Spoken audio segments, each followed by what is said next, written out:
Nama Om Vishnupataya Krishna Prastaya Bhutale Srimate Bhakti Vedanta Swamin Niti Namine Namaste Saraswati Deve Gauravani Pracharine Nirvishesha Shunyavadi Paschatya Deshatarine Jaya Shri Krishna Chaitanya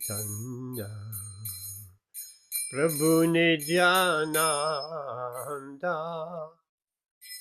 Shri Advaita Gadadhara Shri Vasadi Bhakta-vrinda Jaya Shri Krishna Chaitanya Prabhu Nityananda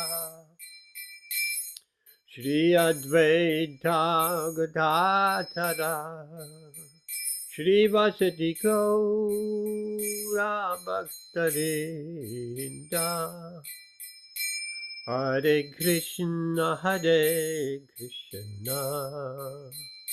Krishna Krishna Hare Hare Hare Rama Rama Rama Rama Hare Hare Hare Krishna Krishna Krishna Krishna Hare Hare Hare Rama Rama Rama Rama Hare Hare Hare Krishna Krishna Krishna Hare Hare Hare Rama Rama Rama Hare Hare Hare Krishna Krishna Krishna Hare Hare Hare Rama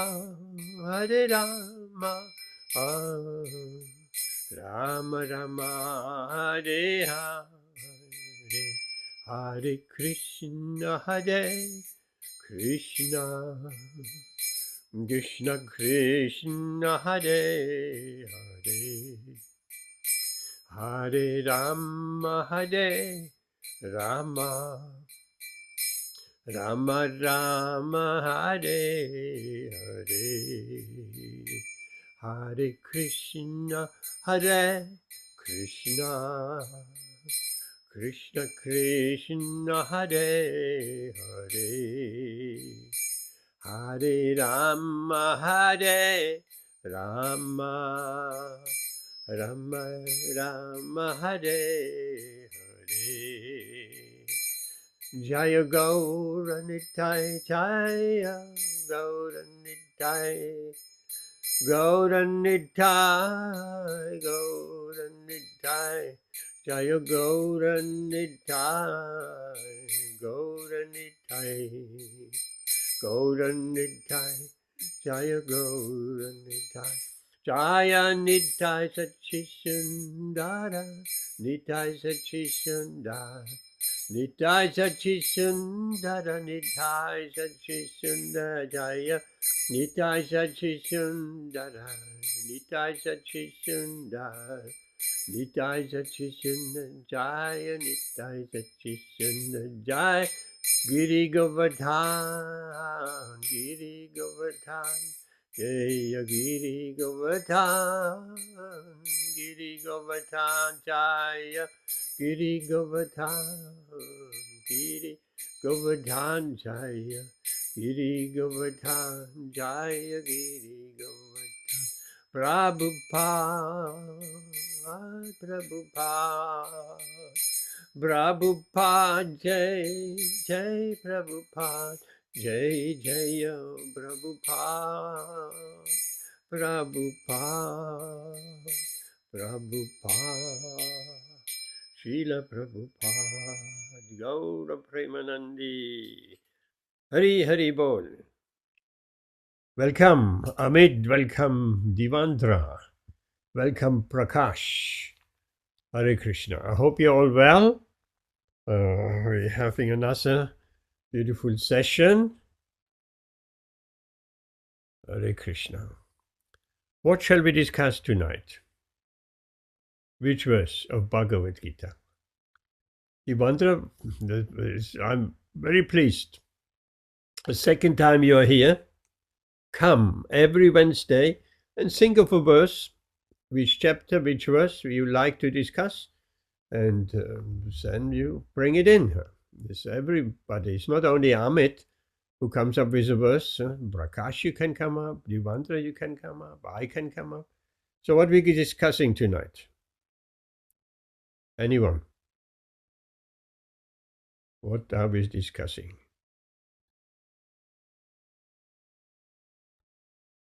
Amit. We could do 1873. 1873. Wow, 18th chapter. 1873.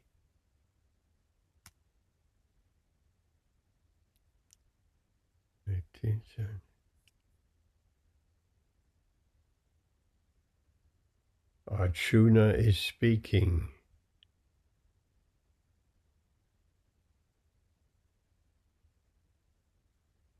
Yes, nice verse. Let's do it.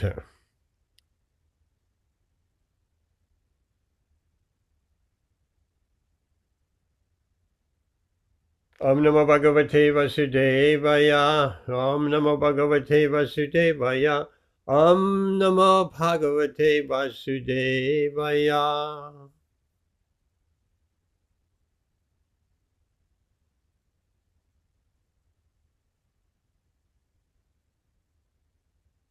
Divandra, can you manage that Sanskrit? How do you feel?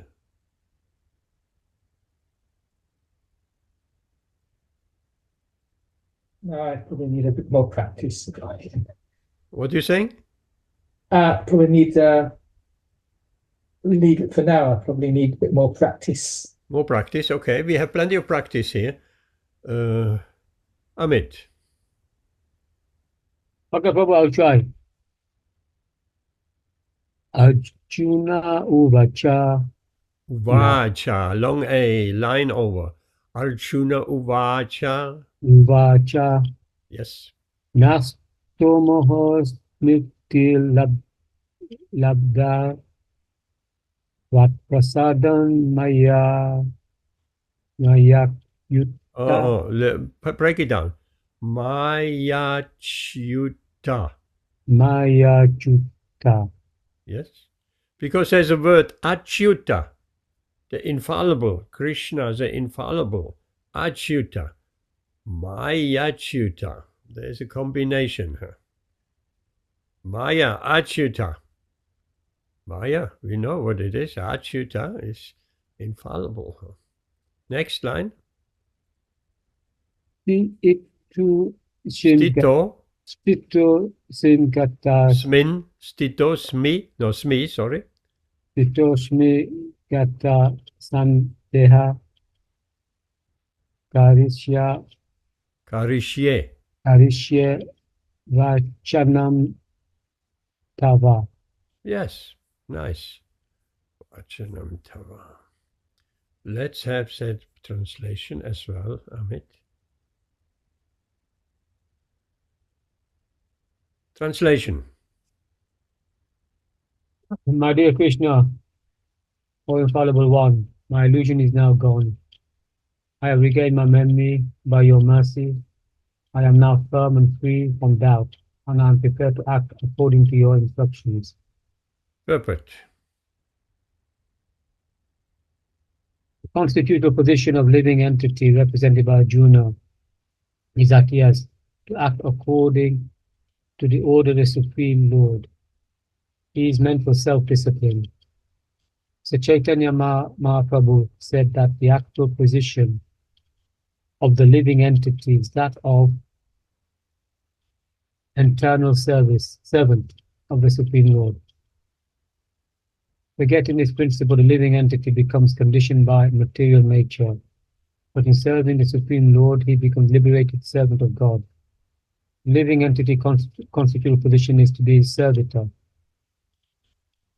He has to serve either the illusory Maya or the Supreme Lord.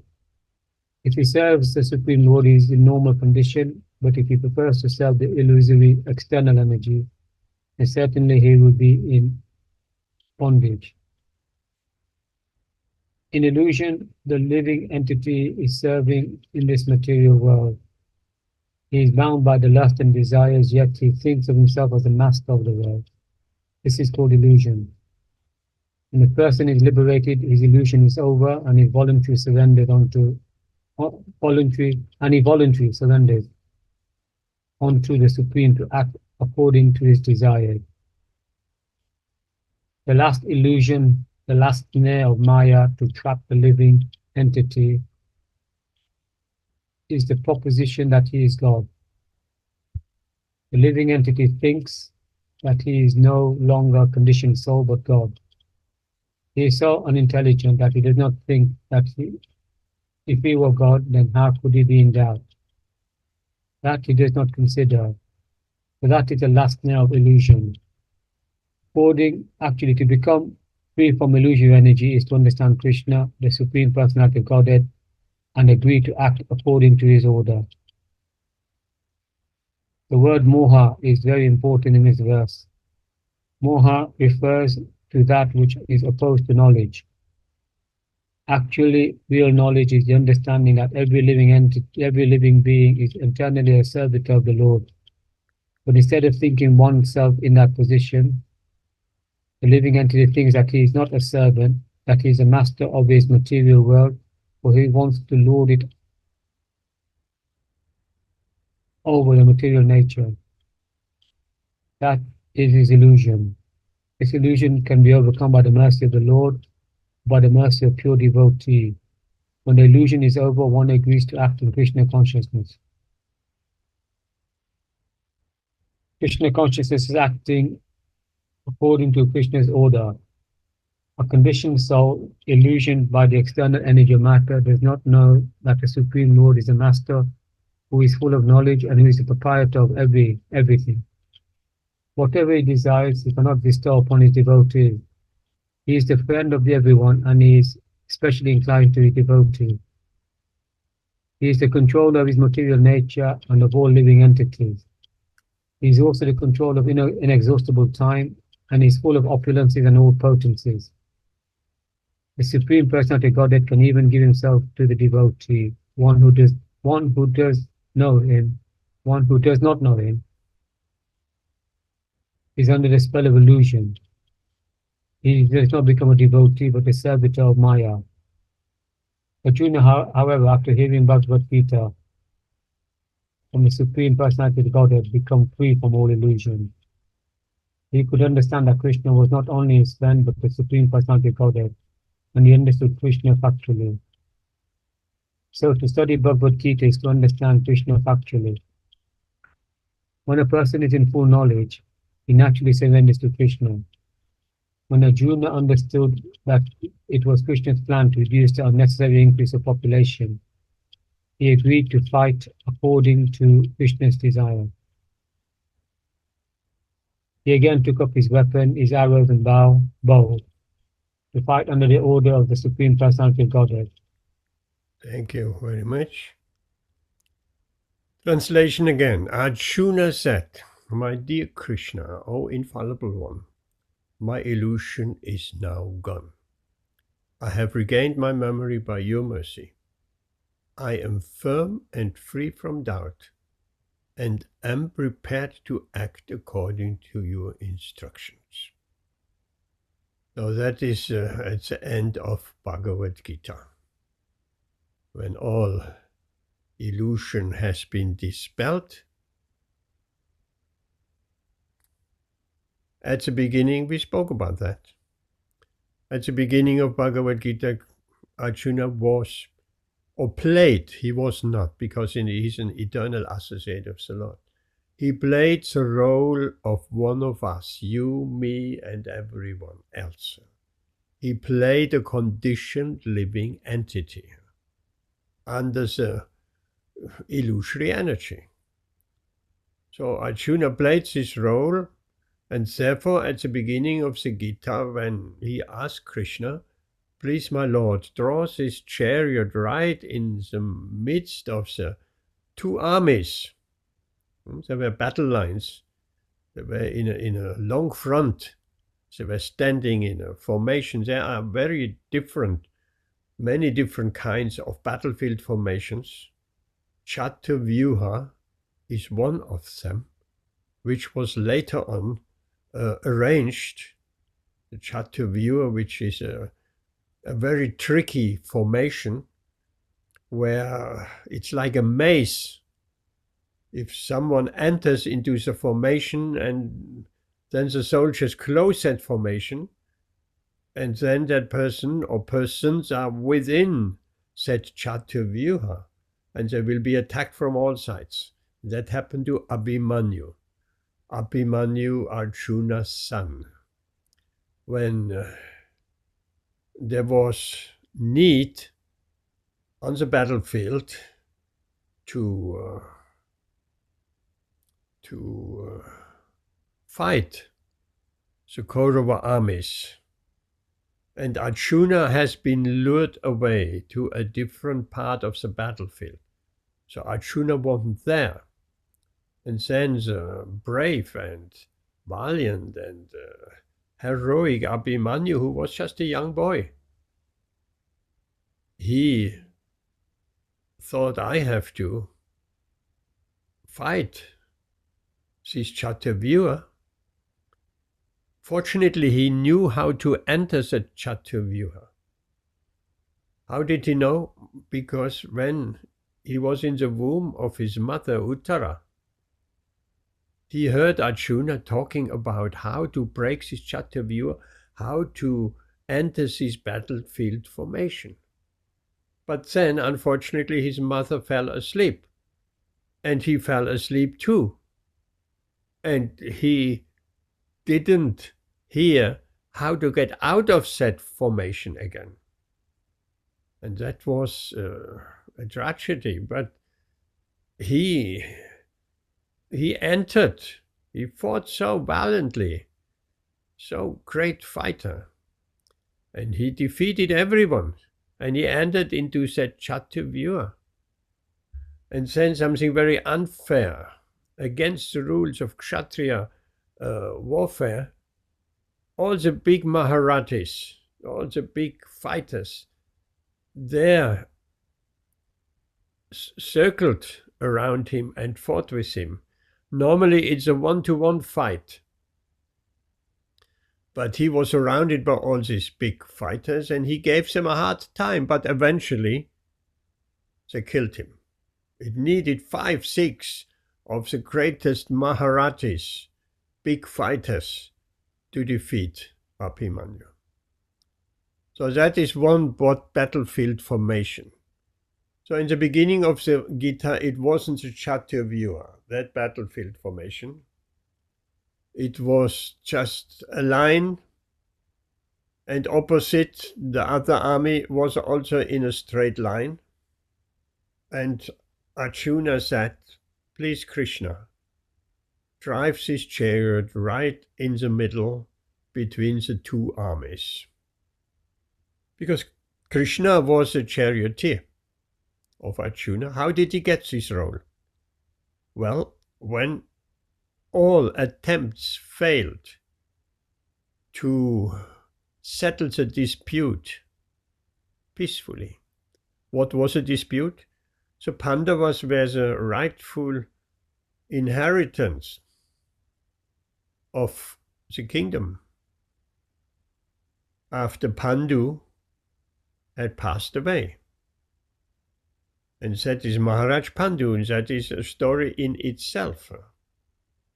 Maharaj Pandu was living in the forest with Kunti and Matri, his two wives.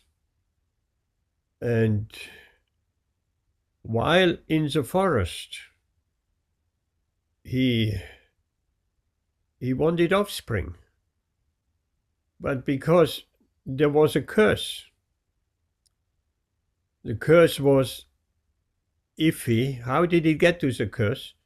Because he was hunting. Kshatriyas could hunt to training their fighting skills. They don't learn how to fight on the humans. At least they learn how to fight with animals. Like fighting with a tiger, just with a dagger. So that is not from hundreds of meters with a firearm. That's useless. That is not kshatriya. That's coward. So he was hunting in the forest and he saw two deer who were engaged in sexual intercourse. And he shot the deer, which was against the rules. An animal enjoying sex life, you don't kill that animal. But there were not deer. When Pandu released his arrow, one deer, he took his real form. He was a sage. He was a sage in the forest. He had taken on the form of a deer. Why? Because sages that don't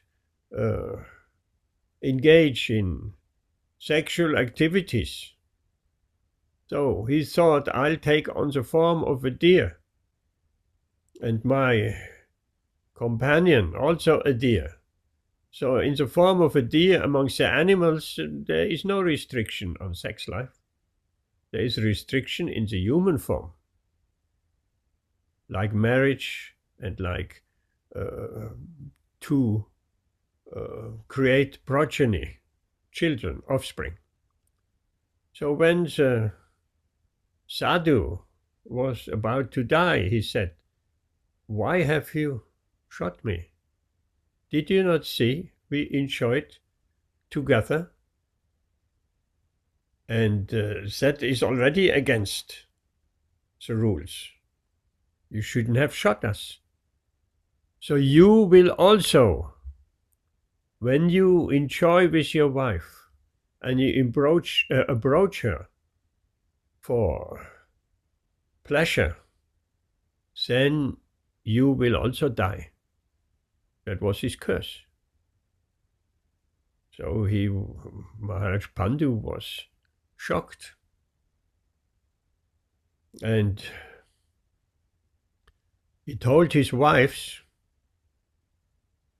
and there was a problem because he didn't have any children. And he was a king of Hastinapur. There were two sons, Dhritarashtra, the blind person, and Pandu, the pale person. Because, it's also a long story, when Vyasadeva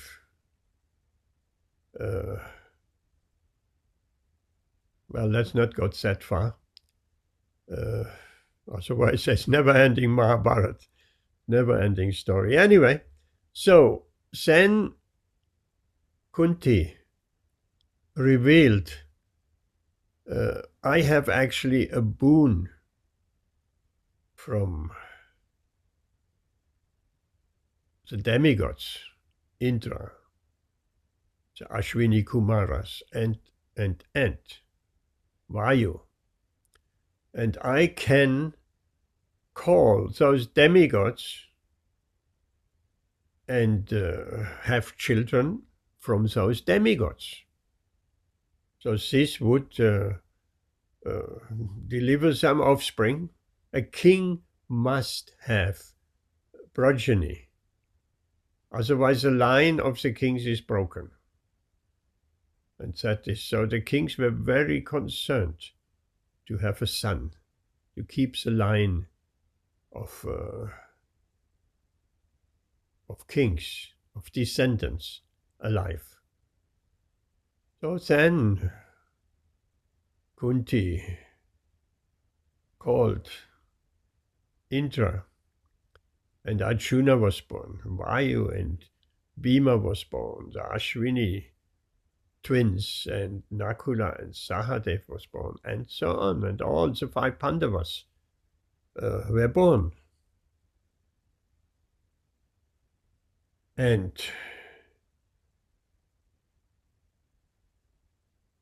then one day, while Kunti was collecting some herbs, some eatables in the forest, Pandu was overcome by desires and approached Madri. And Madri tried to fight him off and tried to remind him, if you approach me like that, then there is a curse, you will die. But as these desires are very strong, he could not check them, and consequently he died. When Kunti came back, it was a big calamity. So that was Pandu. How did we get there? Before the Mahabharata. Anyone can say, Amit, how did we get there? I lost my way back. I don't know, Prabhu. Do you not remember? How can I remember when you do not remember?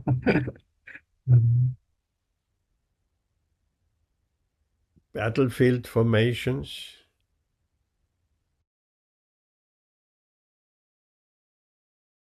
Yes, let's get back to the battlefield formation. So Arjuna played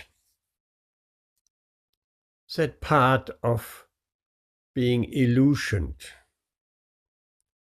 by the material energy.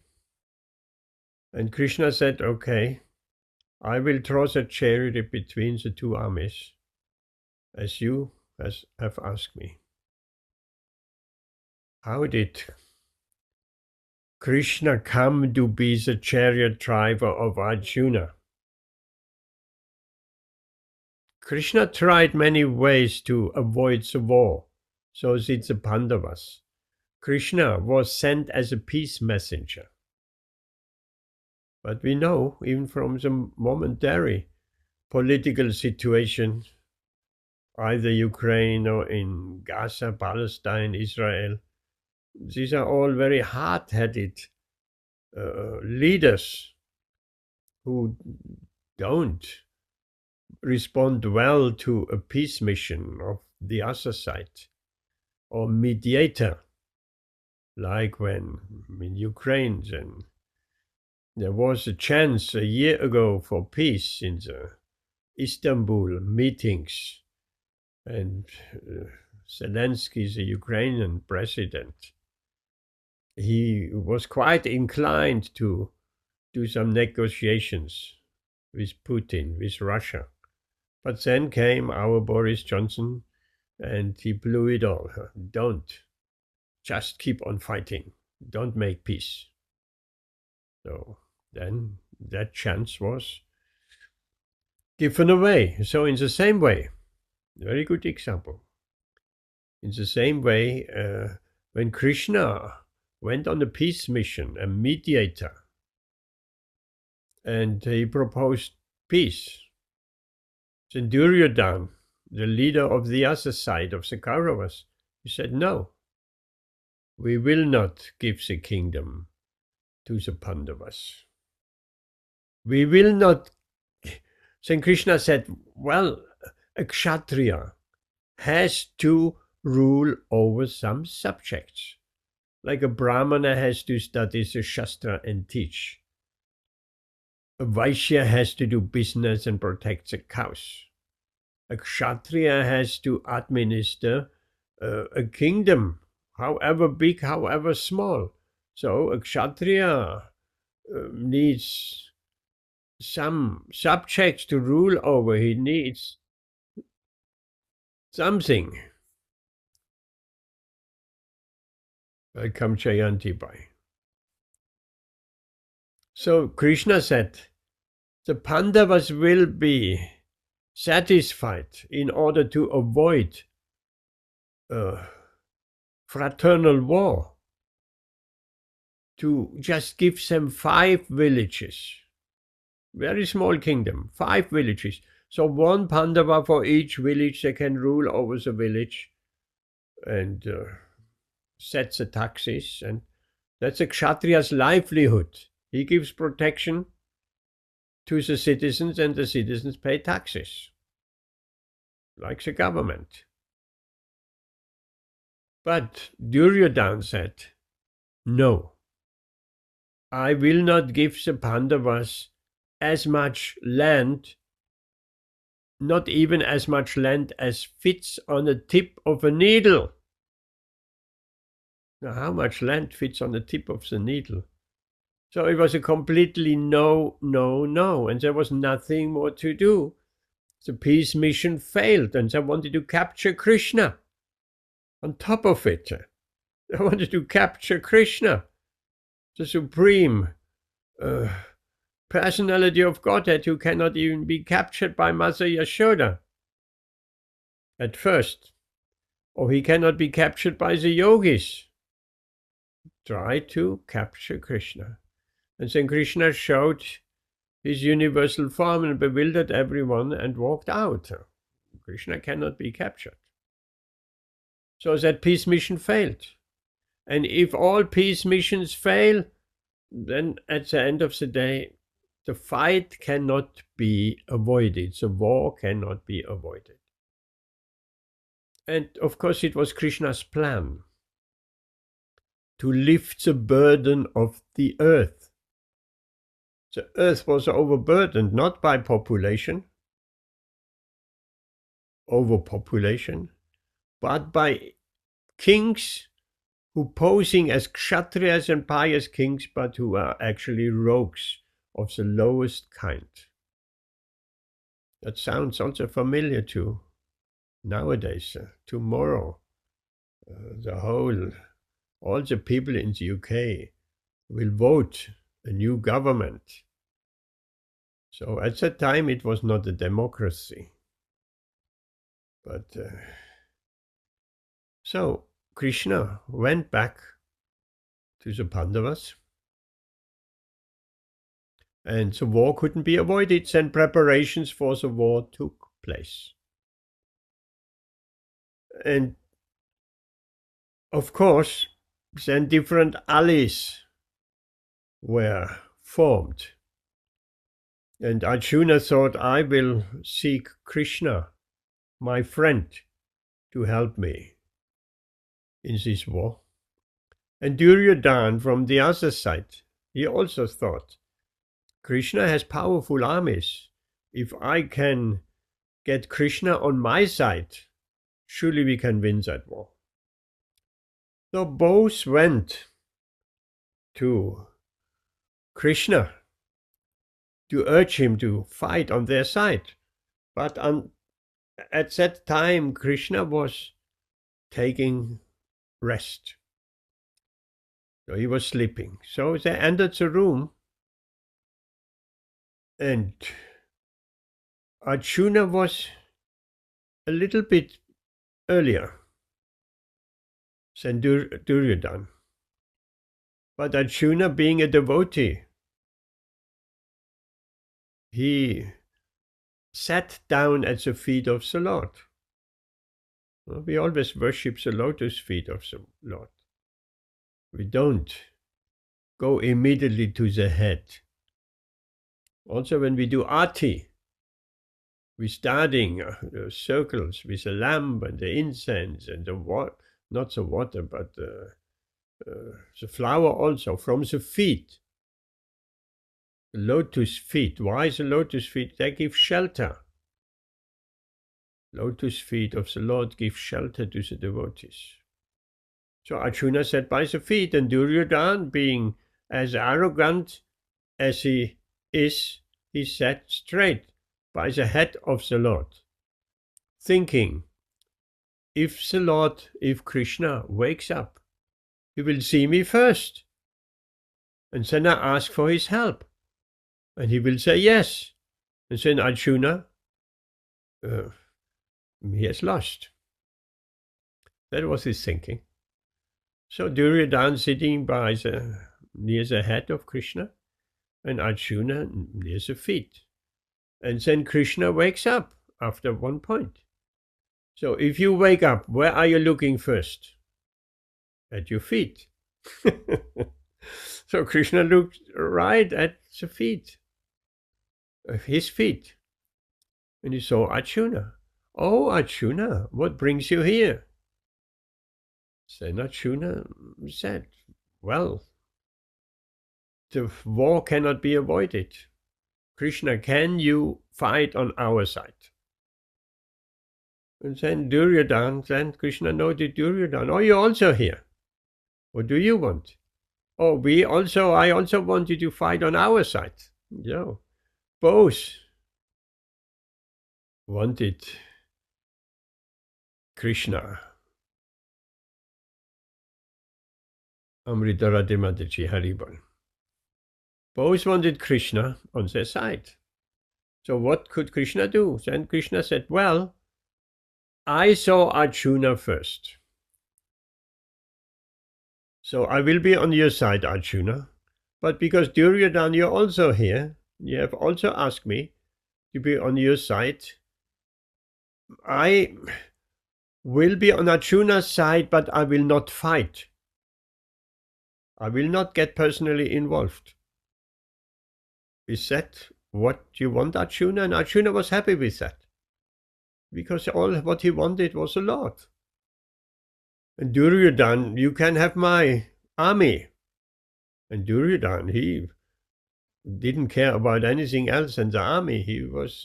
That's material consciousness. He didn't care to have Kṛṣṇa. What is the use of having Kṛṣṇa on my side if he doesn't fight? So Kṛṣṇa gave that choice. You can have me, I'm not fighting, or you can have my army. So Duryodhana immediately, yes, I'll take the army. And he thought, how stupid is Arjuna? He could have asked for the army. Now I got the army, and he just got Kṛṣṇa, who will not even fight. So therefore, Kṛṣṇa said, I will be your charioteer. I will be your chariot driver, but I will not fight. So there it came when Arjuna asked Kṛṣṇa to take the chariot in between the armies. So Arjuna had Kṛṣṇa as his charioteer. And then Arjuna saw all these kings, because he did not know exactly who wants to fight me. Who wants to in this war? Is it just Duryodhana or some others there? And then he saw everyone was on the other side. There was Drona, there was Bhishma, there was Duryodhana, there was Satyaki, there were his maternal uncles, his nephews, his teacher, Dronacharya. Everyone was standing on the other side, so Duryodhana managed to get them all involved on his side. So how, the question could be asked, how did Dronacharya and how did Bhishma, in particular Pitamaha, how did he take the side of Duryodhana, while he exactly knew that Kṛṣṇa is the Supreme Personality of Godhead. He knew that. And still he took the other side against Kṛṣṇa. And Srila Prabhupada explains, because he was maintained by Duryodhana. So that's a very dangerous thing. If we are maintained by someone, if we receive money from someone, if we are receiving accommodation and food, and all our needs are taken care of. So because he was maintained by Duryodhana very nicely, so he felt obliged. How could he suddenly fight on the other side of the Pandavas? So therefore, Bhishma ended up on the side of the Kauravas. So Arjuna saw all this, and he had great esteem and reverence. He was his teacher. He loved his teacher. And Bhishma, Pitamaha, he had great reverence for him, and all his family members, they were all on the side of Duryodhana. So Arjuna was shocked. How can I? I'm very strong. That's not a play fight, that's a real fight. People will be killed. So I have to kill my teachers and my relatives? And he said, that's not, I didn't come here to fight this battle to kill my relatives. Arjuna was by Krishna's arrangement, in the bodily concept of thinking in terms of family and relatives and all these relationships. And Krishna says, no, it's your duty now to fight. And Arjuna said, no, Krishna, I will rather go to the forest. And Krishna defeated that also. He said, you cannot go to the forest. You Kshatriya, you will not be able to sit quietly and meditate. That's not your nature.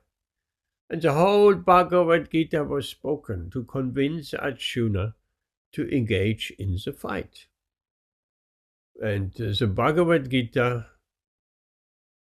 spoken by Krishna, had taken not more than half an hour to speak the Bhagavad Gītā. So, after all these explanations of everything, we are not the body, we are the soul, and, starting with that concept. And then yoga, the different yogas.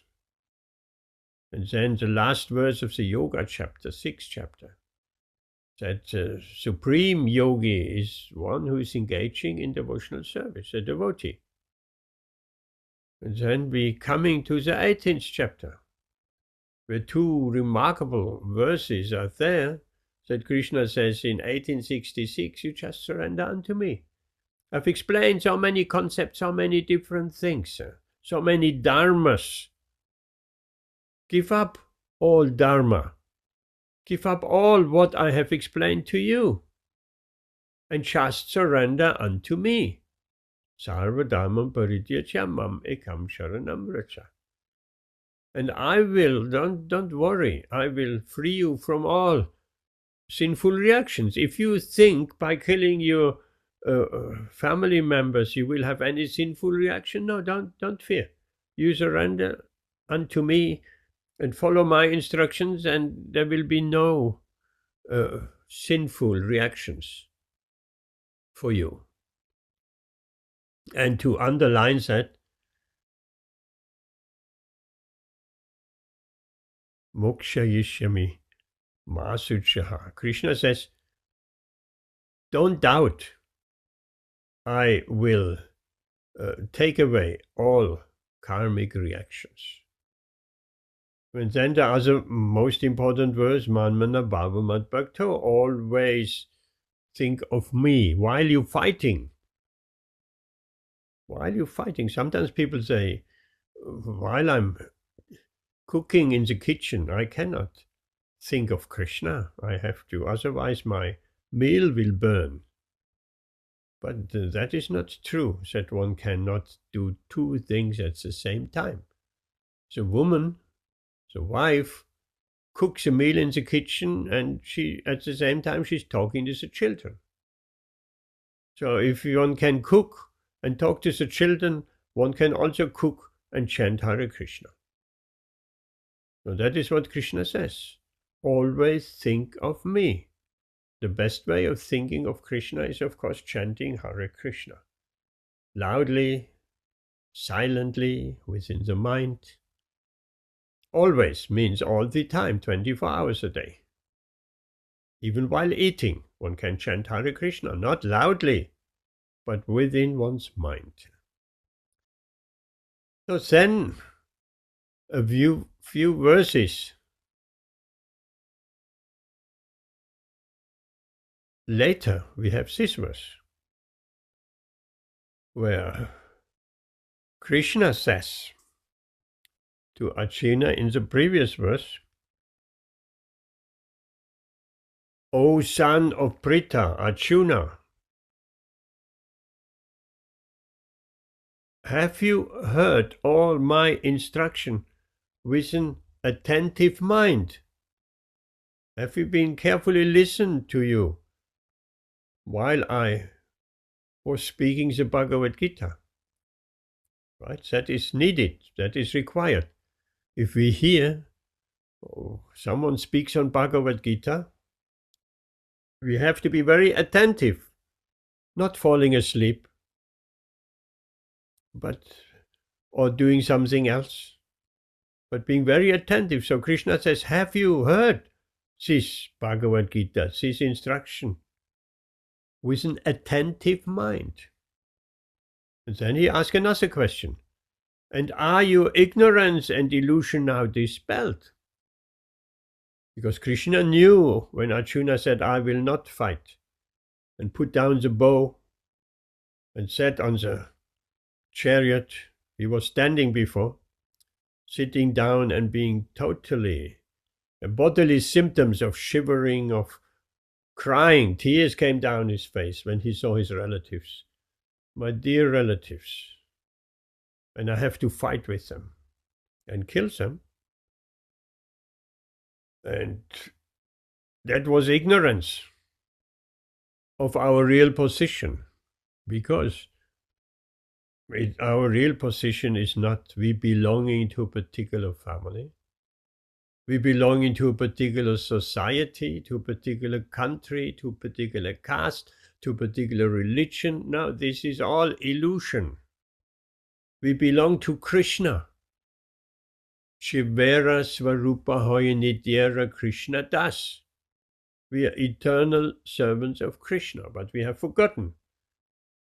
And we serving family, friends, community, country, and so on. That is our service. And we often see if some gentleman, everybody has disappeared. The wife is long gone, the children are grown up, and then he was all his life serving the family, and the family disappeared. There's no more family, it's just him alone. What does he do? He gets a dog and serves the dog. The dog wants to stop, he has to stop. The dog wants to walk, he is walking. The dog wants to do his business, then he stops.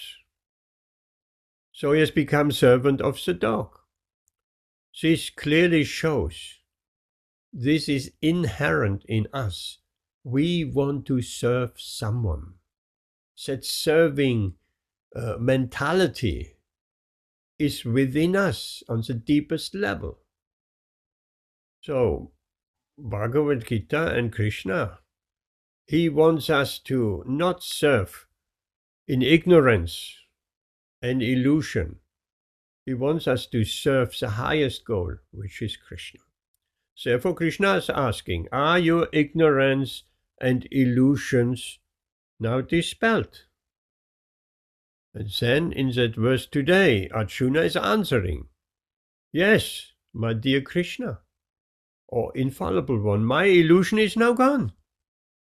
Just see, within half an hour of Bhagavad Gītā, Arjuna was in illusion, and half an hour later, after Krishna's instructions, divine instructions, all the illusion is now gone.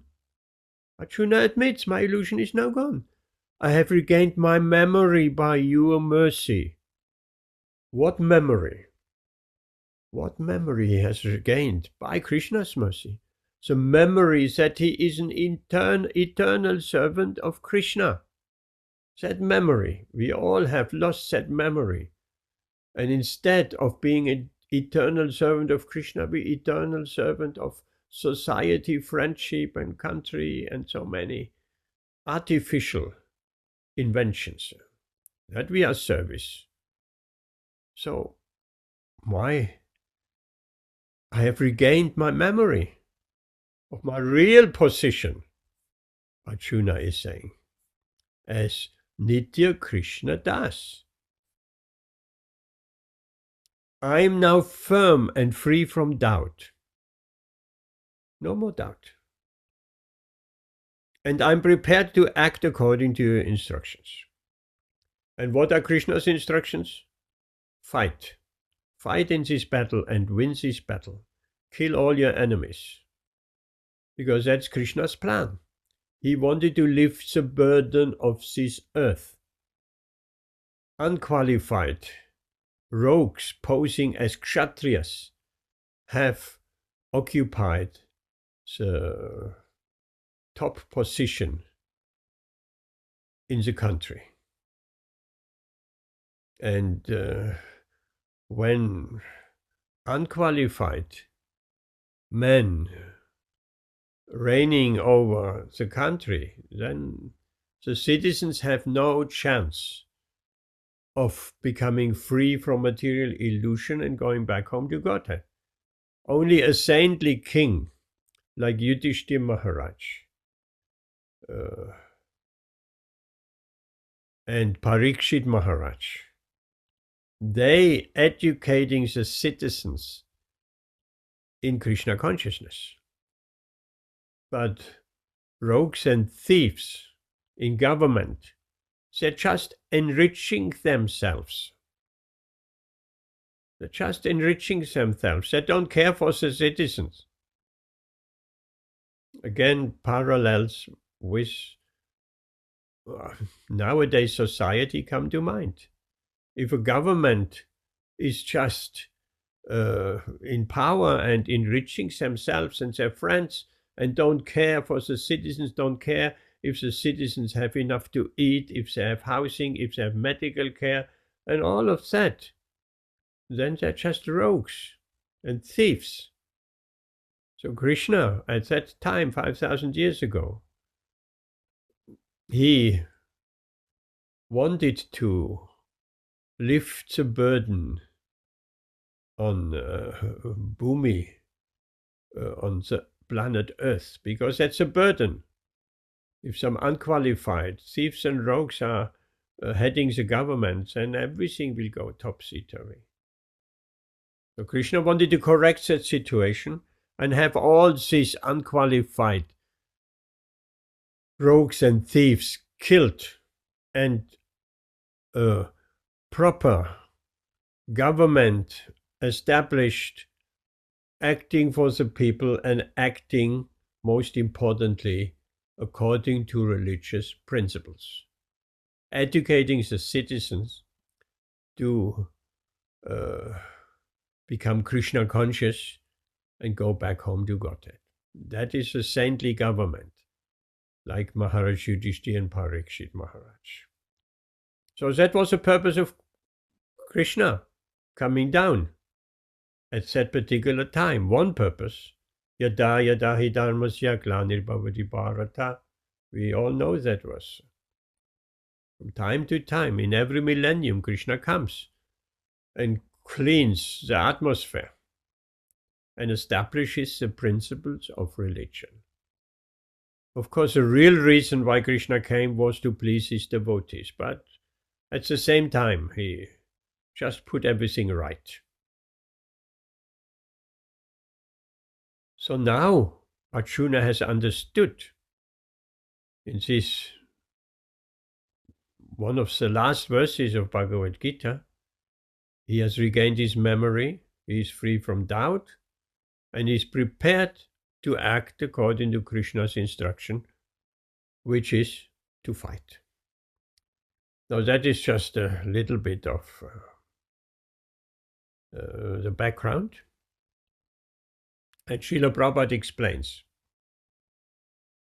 the constitutional position of the living entity. We have heard that term many times. Constitutional position of the living entity. The real position, down to the basic position, which cannot be changed, is, of course, being eternal servant of Krishna. Srila Prabhupada says, represented by Arjuna. So Arjuna is representing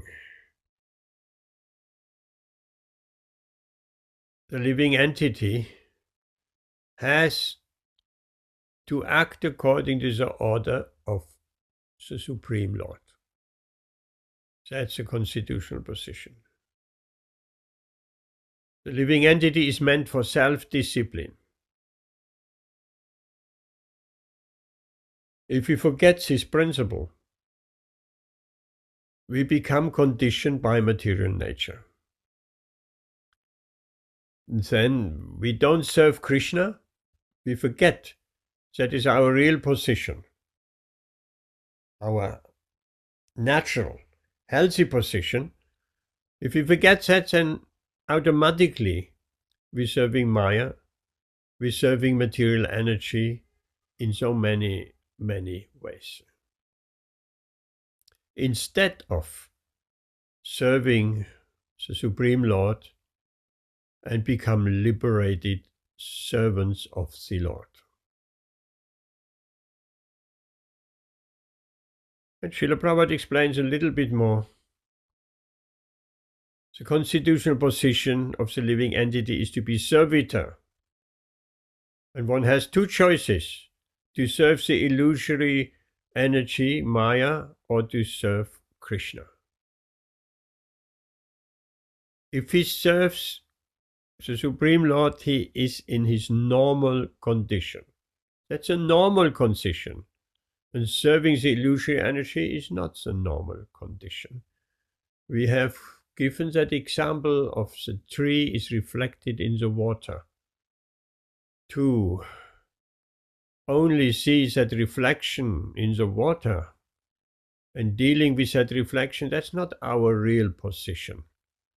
The tree which stands on the shore, we should be concerned about the real tree, because the reflection cannot give us the fruits of the tree. We dive in the water and we want to pick the mangoes of the reflection. We won't be able to do that. We have to find the real tree, not the reflection. The reflection is an illusory energy, is a reflection of the real spiritual world.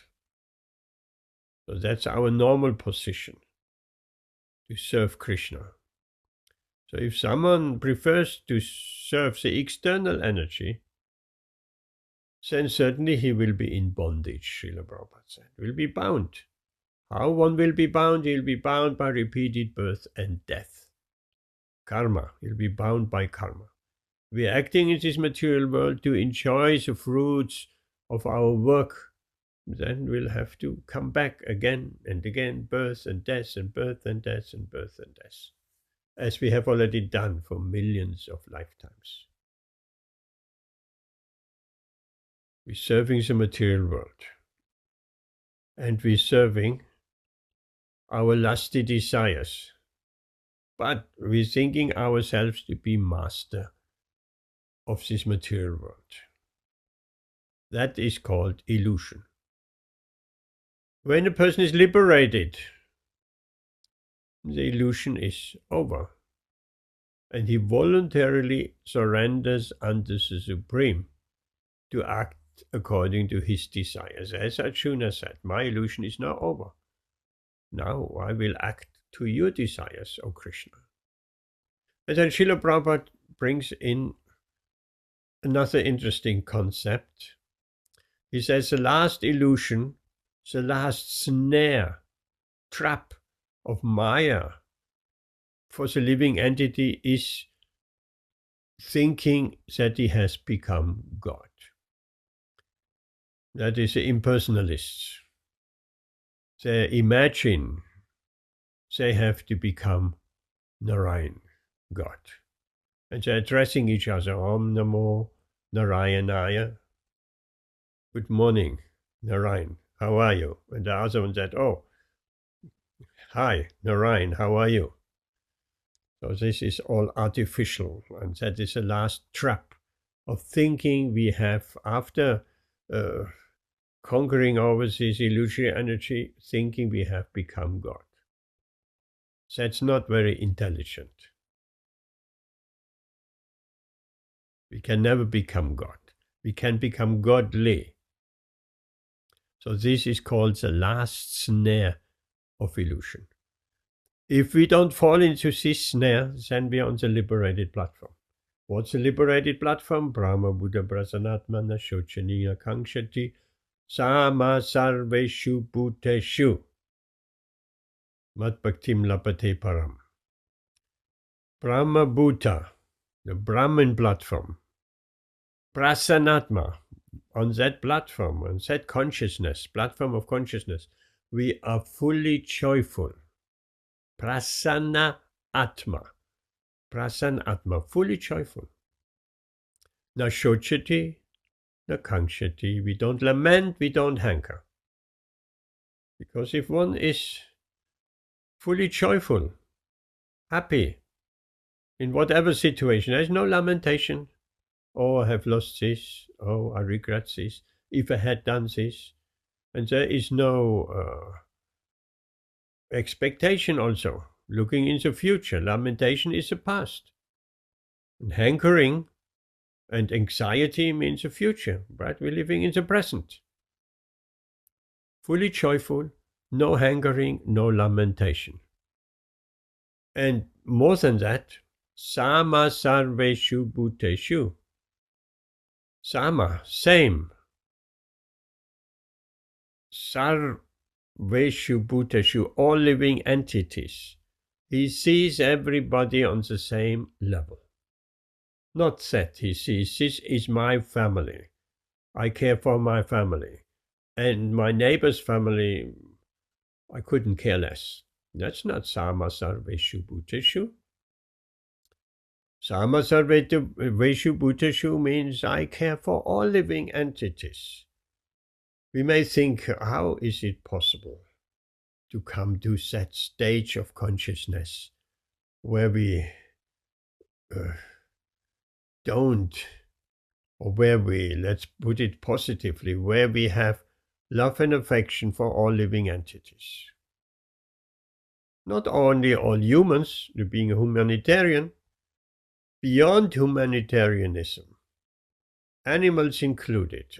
Humanitarian means just I love the human species and I work for helping and happiness of the human species. That's not complete. What about the animals? I kill and eat the animals, but I love the humans. No, that's not complete. Animals are also sons of God, sons of Kṛṣṇa, souls in an animal body due to their karma. So Sama Sarveshu Bhuteshu means all living entities. Kṛṣṇa doesn't say all human beings or all people in my community or in my country or in my ethnic group or in my religion. No, all living entities. So we are saying you have affection for your family members. Don't give it up. That is not meant to be rejected. That is artificial. I should love every living entity, so I will renounce my affection for my family members and friends. No, that's artificial. in the positive way. You have affection for your family and friends. Now develop affection for others' families and friends equally. So just raising the bar, not lowering the bar. Developing that consciousness where I can have that same affection I have for my family and friends and my community in my country, I shall have that affection for all people in all countries, in all communities, in all families, without discrimination of skin color, of ethnic group, of language group, of anything, of boundaries of human and animals. No, I shall develop that kind of consciousness where I love all living entities. That can be achieved. And that achievement is called Kṛṣṇa consciousness, or the liberated platform. 4 things. Prasanatma, joyful, not just now or after people are happy after a pint of beer or after the pub. They're happy because of intoxication. No, not like that. Happy all the time, every day, every minute, 24 hours a day. Blissful, happy. So that's the first. Na shochati, na kangshati, not lamenting, not hankering. If you're happy, there's nothing to lament and there's nothing to hanker. There's nothing you want to. You're already happy. People hanker because they want money. They want facilities in order to be happy. But if you're already happy, there is no use of hankering for facilities. You're happy in any circumstances. That's a liberated platform, the Brahma Buddha platform. And then Sama Sarveshu Buddhashu, equally disposed towards all living entities.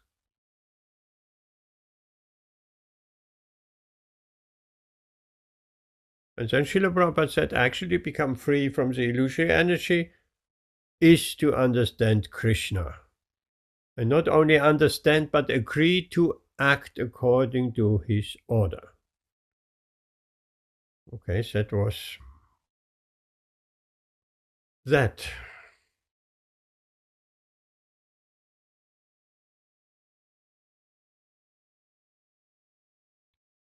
Okay, at this point, any questions? Questions.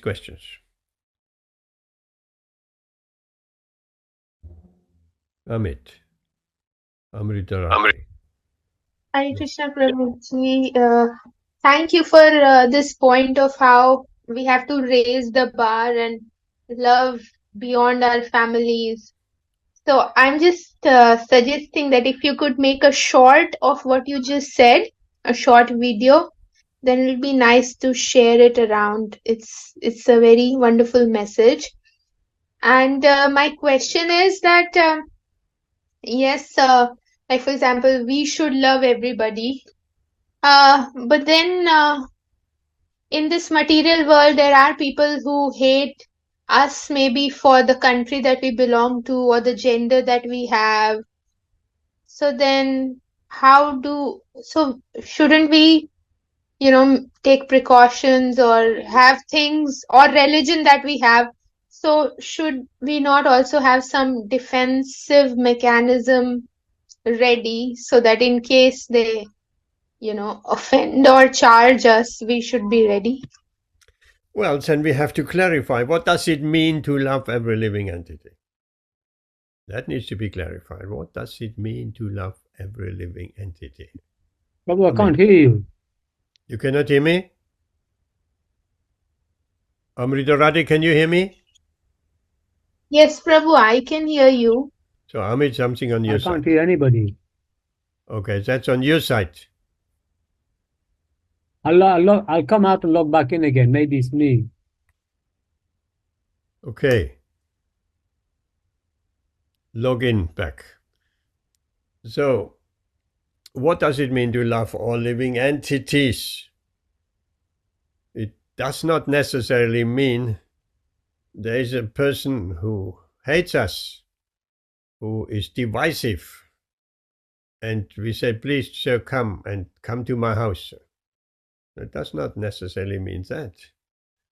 To love someone, the greatest love we can express is helping them to become Krishna conscious.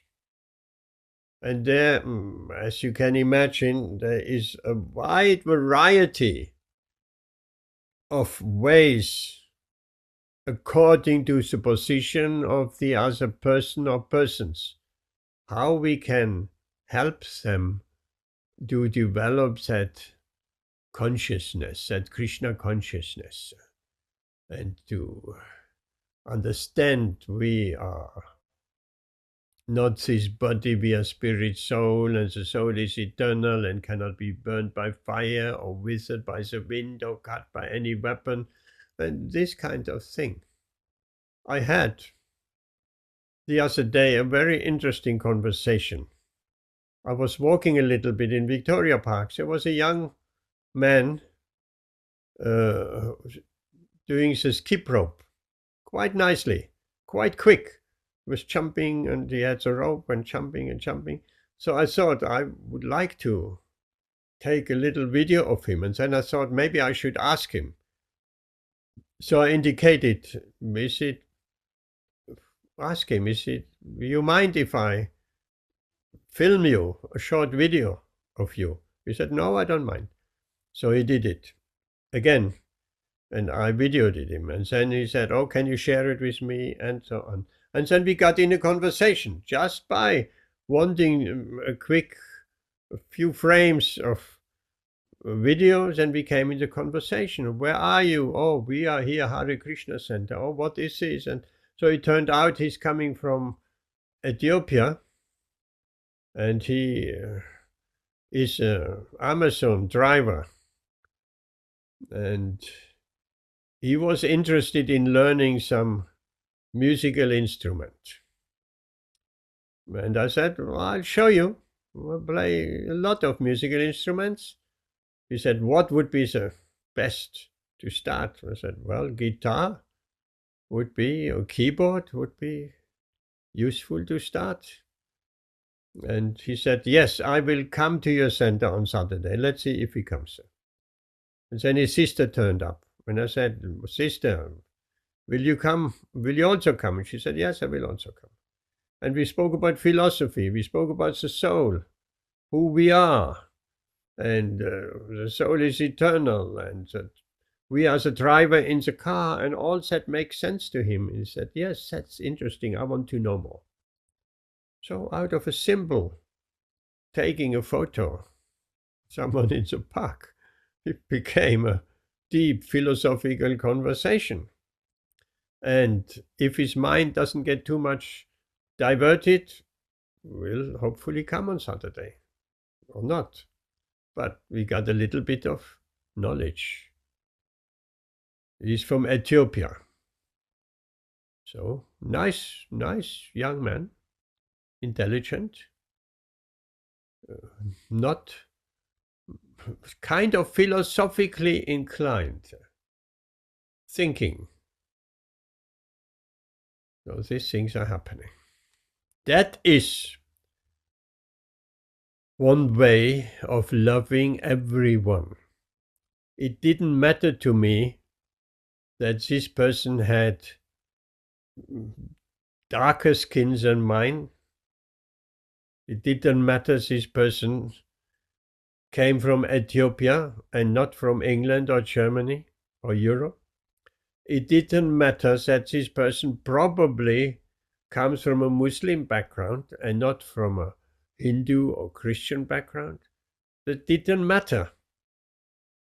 But what mattered is to give him a little enlightenment, whoever he is.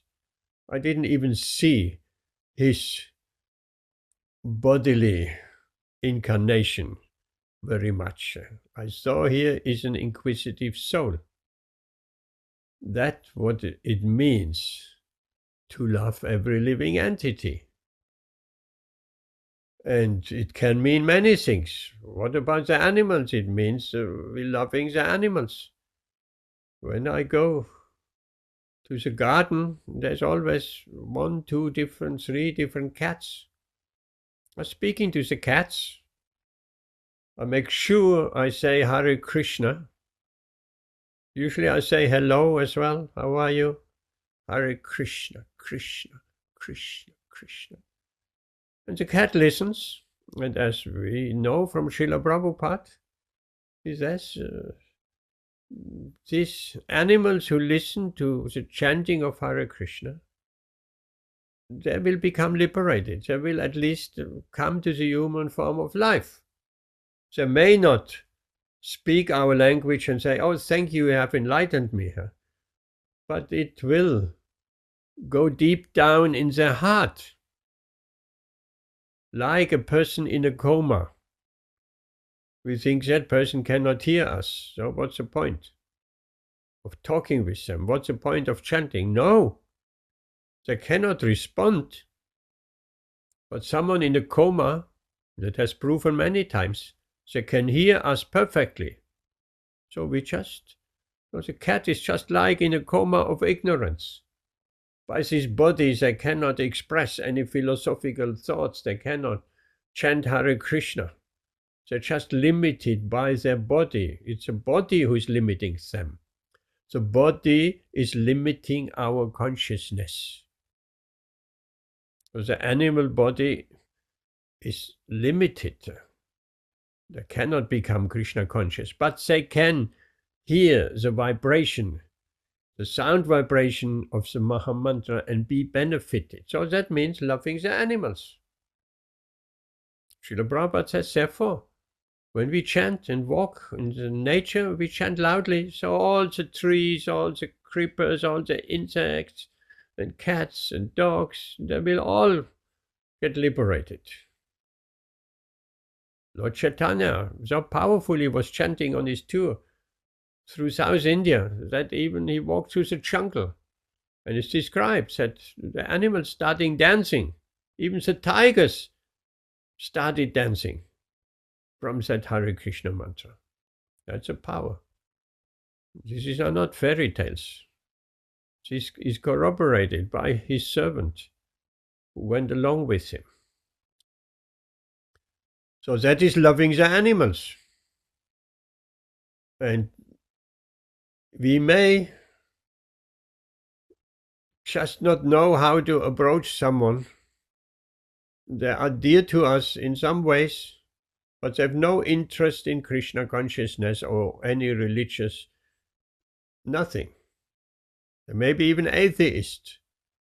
Then we cook some nice prasadam, or you take some little bit of our nice offering to our deities at home. We'll take and we'll pack it up and say, oh, dear Mr. So-and-so, Mrs. So-and-so, dear neighbor, I have just cooked something and I thought of you and I thought you might like that.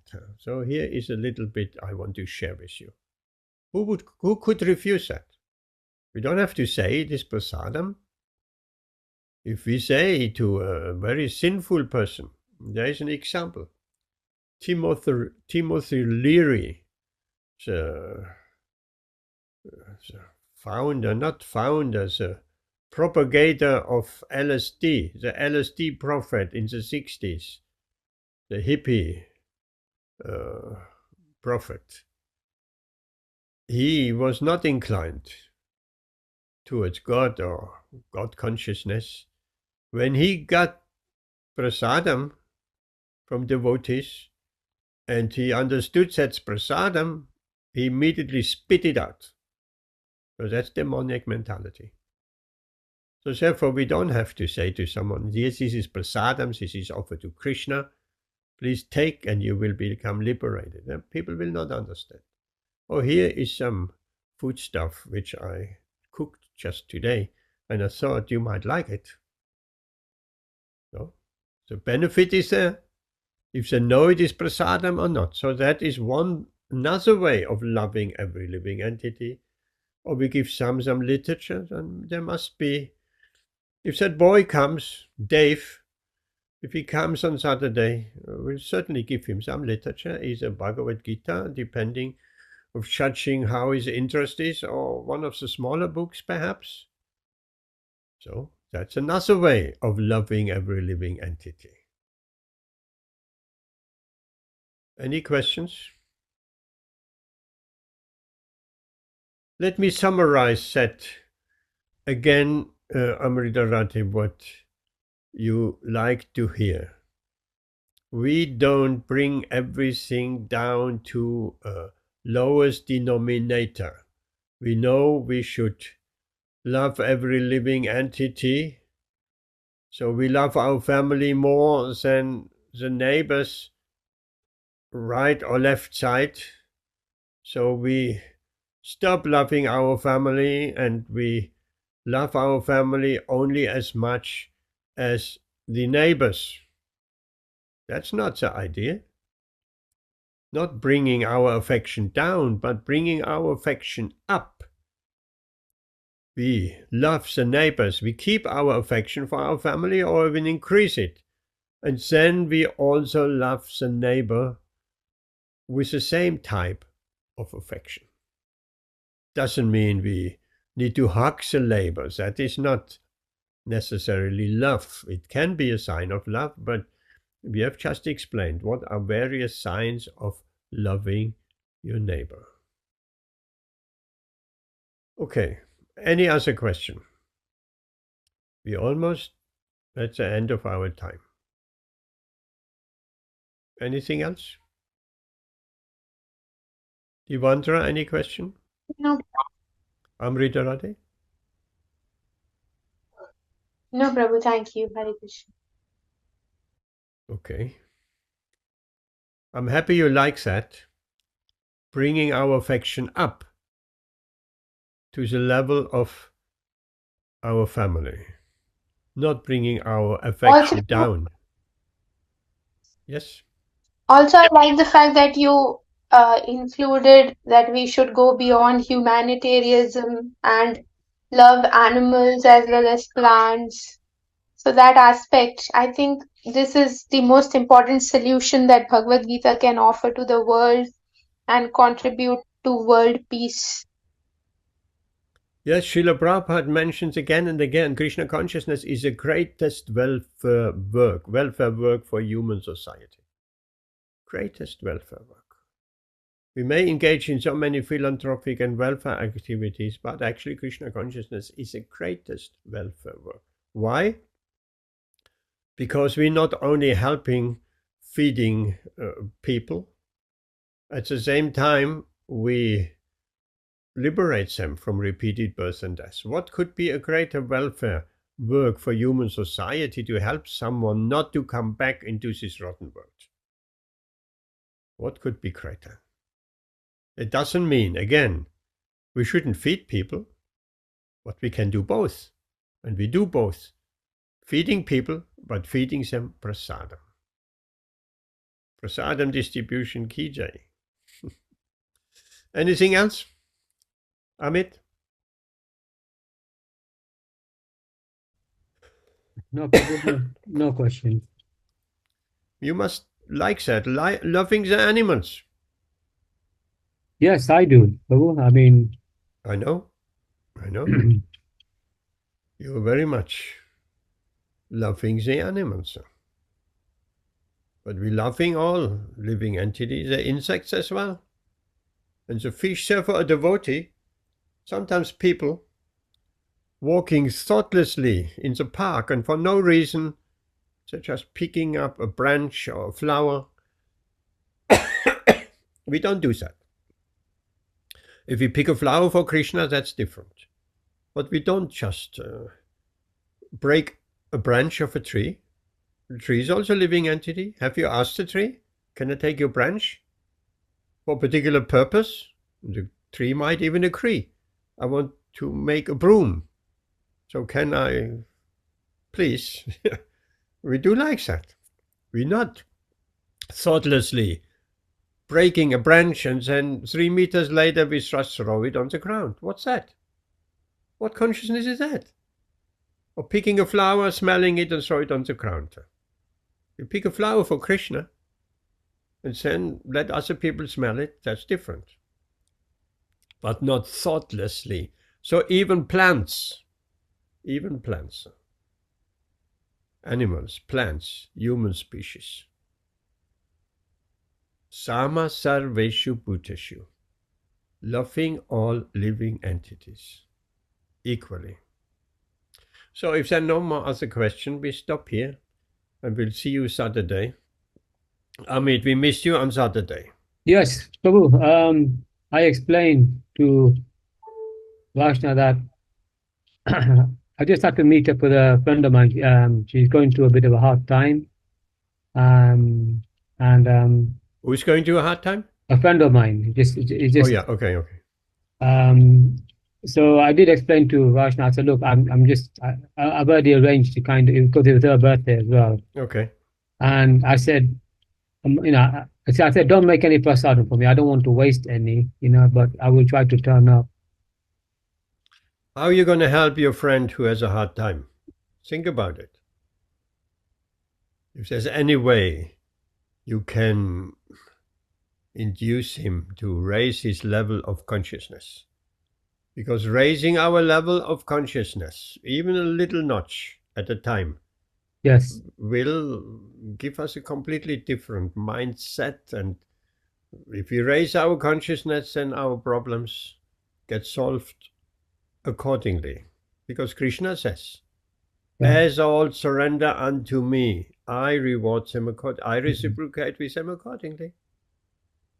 How much you become Krishna conscious, how much you're thinking of Krishna, accordingly our material problems will be solved. If we are fully Krishna conscious, no more material problems. Simple recipe. It works. Accordingly, how much surrender we have. We are the masters of our destiny. Either we rot in this material world for another million births, or we serving Krishna happily in this life and going back home to God at the end of this life. And on this note, we stop.